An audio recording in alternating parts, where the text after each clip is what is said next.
এক নগরে বাস করত মিত্র শর্মা নামে এক ব্রাহ্মণ। পুজো আচ্চা আর পড়াশোনা নিয়েই তার দিন কাটে।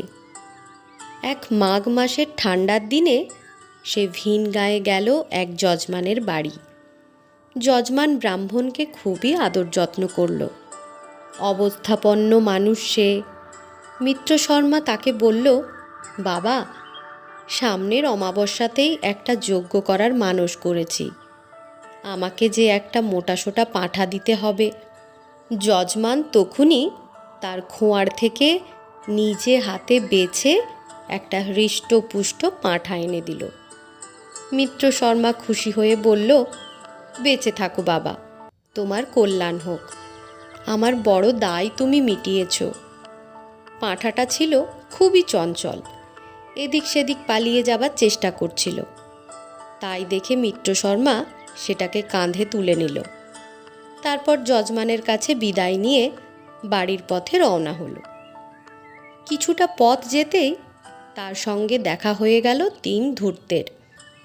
এরা হলো ক্ষুল্লক, চনক এবং আরেকজন তিলক।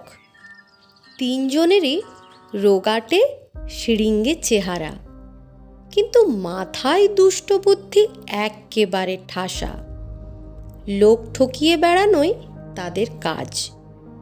মিত্র শর্মাকে আসতে দেখে তিন ধূর্ত আনন্দে বলে উঠল, আজ সারাটা দিন ঘুরে ঘুরে কিছুই বাগানো যায়নি। ভগবানের কি দয়া, একেবারে কচি পাঁঠা কাঁধে নিয়ে ঠাকুরমশাই হাজির। এমন শীতের দিনে পাঁঠার মাংস দিয়ে তোফা জমবে। তখন তারা তাড়াতাড়ি নিজেদের মধ্যে সলা করে নিল, কে কিভাবে ঠাকুরমশাইয়ের সঙ্গে গিয়ে কথা বলবে। মিত্র শর্মার মনে আনন্দ, তাই গ্রামের পথ ধরে হনহন করে এগিয়ে চলেছে। কাঁধে চাপানো রয়েছে পাঁঠা, ডান বাঁয়ে বিশেষ নজর নেই। এমন সময় সামনের দিক থেকে এগিয়ে গিয়ে দুহাত কপালে ঠেকিয়ে ক্ষুল্লক বলে উঠল, পেন্নাম হই ঠাকুর মশাই, কিন্তু এ কি করেছেন আপনি? এ হে হে হে, ওই নোংরা কুকুরটাকে কাঁধে তুলেছেন। শাস্তরের কথা তো আপনারাই বলেন, কুকুর, মোরগ, গাধা আর উট এসব হলো অপবিত্র প্রাণী।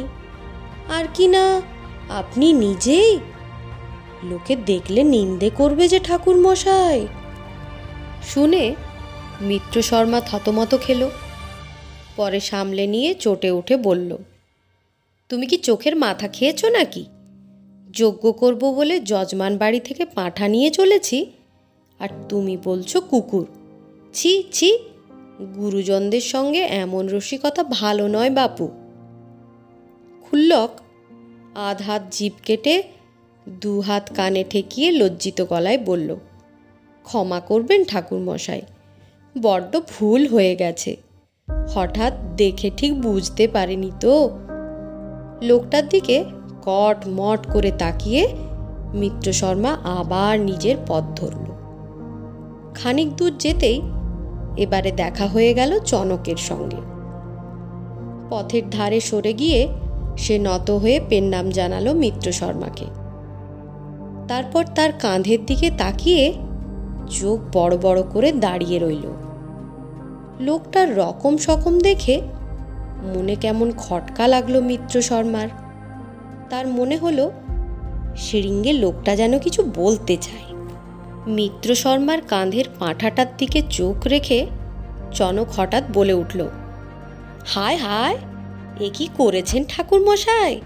হলোই না হয় আপনার খুব আদরের, তাই বলে একটা মরা বাছুরকে কাঁধে নিয়ে বেড়ানো কি কিছু ভালো কথা? লোকে দেখলে যে ছি ছি করবে। শুনে রেগে গিয়ে মিত্র শর্মা বলল, তুমিও দেখছি চোখের মাথা খেয়ে বসে আছো।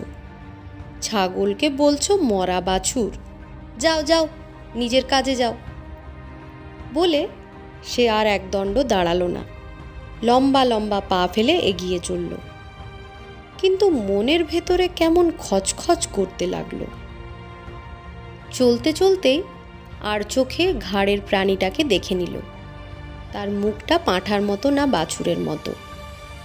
দেখে নিশ্চিন্ত হলো আর গজগজ করে লোকটাকে গালি দিতে লাগলো। কিন্তু যতই হোক বারবারই তার মনে হতে লাগলো দুটো লোকে এমন ভুল দেখলো কেন। একজন বলল কুকুর, অন্যজন বলল মরা বাছুর। এসব কেমন কথা? নানান কথা ভাবতে ভাবতে চলেছে মিত্র শর্মা। হঠাৎ যেন সামনে ভূত দেখে চমকে উঠল। একটা লিকলিকে রোগা লোক তার সামনে দাঁড়িয়ে ফ্যাক ফ্যাক করে ফিচেল হাসি হাসছে। থমকে দাঁড়িয়ে পড়ল বেচারা। লোকটা বলল, হে হে, ঠাকুর মশাই, ছি ছি ছি, এ আপনি করেছেন কি? জলজ্যান্ত গাধার বাচ্চা কাঁধে চাপিয়ে নিয়ে চলেছেন। শিগগির ওটাকে মাটিতে নামিয়ে দিন, সামনেই হাট, লোকের চোখে পড়লে ঢিঢি পড়ে যাবে। শুনে আঁতকে উঠল মিত্র শর্মা। পরপর 3 বার। কত আর পারে সে? দুত্তর বলে পাঁঠাটাকে মাটিতে ছুঁড়ে ফেলে পাঁই পাঁই করে পা চালালো বাড়ির দিকে। আর তৃতীয় ধূর্ত তিলক হাসি চেপে পাঁঠাটাকে পাঁজাকোলা করে দে দৌড়। অন্য দুজন অপেক্ষা করছিল ঝোপের আড়ালেই। তারাও ছুটে এসে ভিড়ল তিলকের সঙ্গে। তারপর 3 জনে মিলে পাঁঠাটাকে নিয়ে নাচতে নাচতে চলল বাড়ির দিকে।